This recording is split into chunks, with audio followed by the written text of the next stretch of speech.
Good morning. Hi. I wanted to speak with you about my feelings of disgust. Yes, I have a lot of feelings of disgust, and that disgust pertains to a lot of things that are now beginning to become clear. And of course, my disgust has always been with what I call disembodied language. Yeah, the way of talking in which people do not listen to themselves. I've always been disgusted with that. But I'm going to read to you a piece which I've written about humor. And so I have also been very disgusted with humor. And so I kind of felt like yesterday that I had to get it out. I just felt like I had to say something more about humor, how disgusted I feel about humor. In any case, I have embodied language, you see, and so I listen to myself. So I have a different kind of humor than the disgusting humor of people who do not listen to themselves. To me, that is not funny. To me, only the humor of people that listen to themselves is funny. So, in any case, I'm running ahead of things, but I just wanted to introduce my writing here, my beautiful writing. The only people I have been able to laugh about were those who laughed about themselves. However, most people who laughed about themselves, they weren't funny, in my opinion at least, because they were just only acting as if they were laughing about themselves. Yeah, very few people, they genuinely laugh about themselves. Actually, basically, nobody laughs about themselves, as they are only making it seem as if they are funny, and they're making it seem as if they are funny to others, yeah, to get others to laugh about them. But they can't seem to get themselves to laugh, yeah. So, sorry, I was sort of just tripping on my own writing here, but sometimes it's a little bit hard to read. So very few people, they genuinely laugh about themselves. Actually, basically, nobody laughs about themselves, as they are only making it seem as if they are funny, and they are only making it seem as if they are funny to get others to laugh, but they can't seem to make themselves laugh or to get themselves to laugh. To be quite frank, I've always felt I hated such phony people. Yeah, I have felt disgusted with them. Yes, I am very judgmental since I know what it is like to really laugh about myself. This doesn't mean that I can just all of a sudden laugh on command about myself, because laughing about myself, it just happens by itself, and I can feel when it happens. I am feeling funny whenever laughter occurs about myself. So I start feeling funny. Yeah, that's the key. I'm feeling funny whenever I laugh about myself, but I don't feel funny if I oh yeah sure. Wait a second.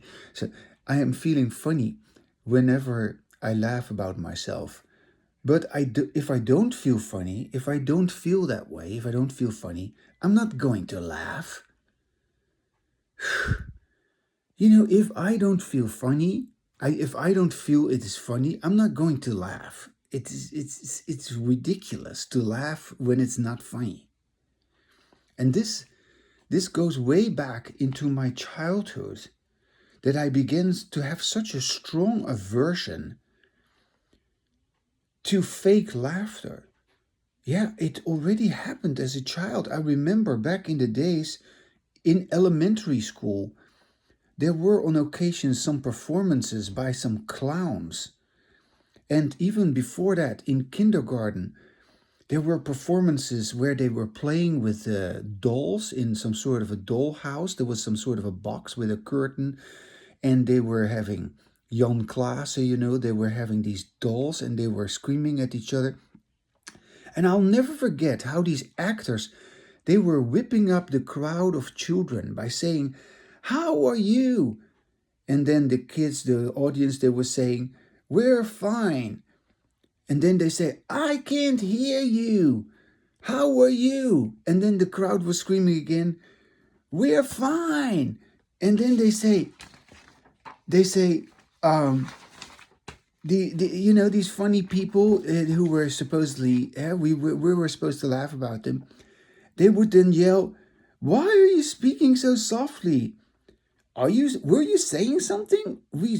I believe we heard you say something. Speak louder, please. How are you doing?"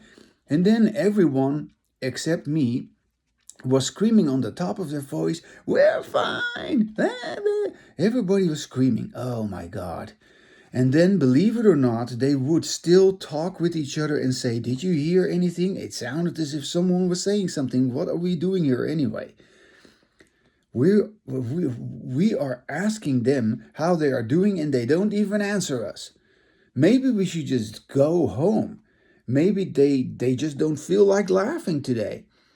Maybe they're just too tired. But then the other one, supposedly funny one, he says, "Well, maybe they weren't really paying attention. Let's just try it one more time.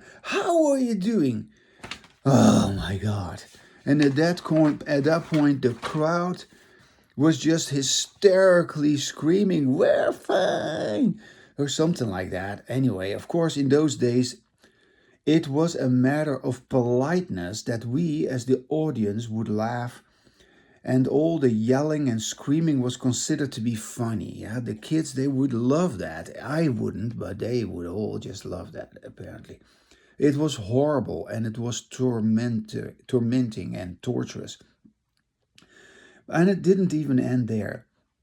Because fast forward, I'm 66 years old now, and I've yet to hear one person who truly can laugh about themselves like I can.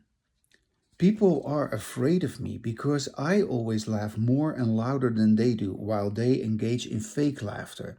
Yeah, when I joined the so-called laughter, they suddenly realized that their laughter is phony.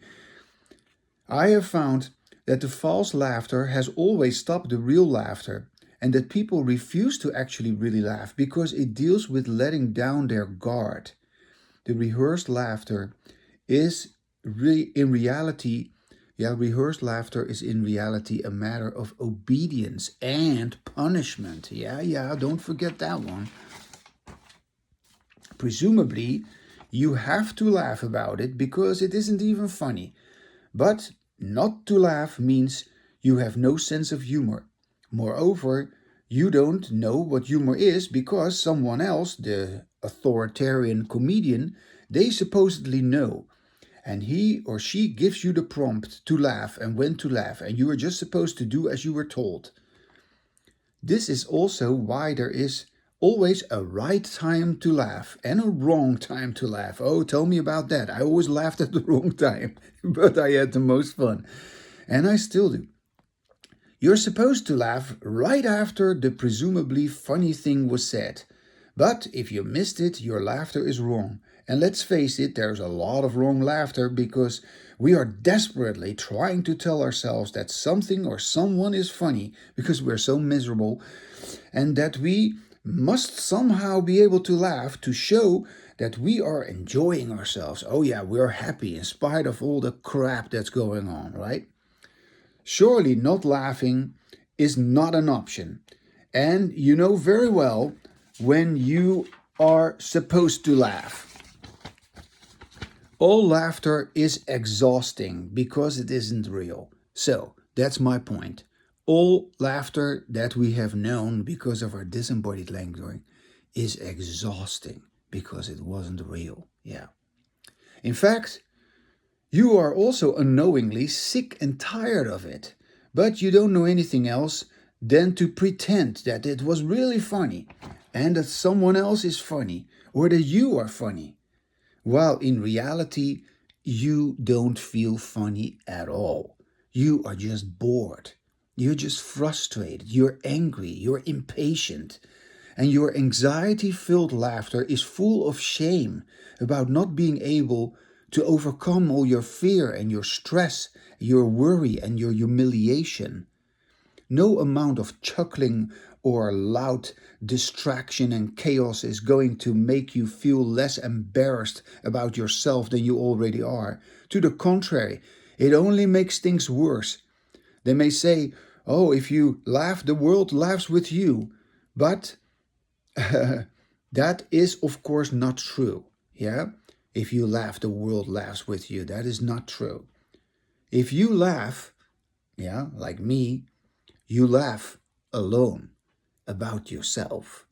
Yeah, that's what I do.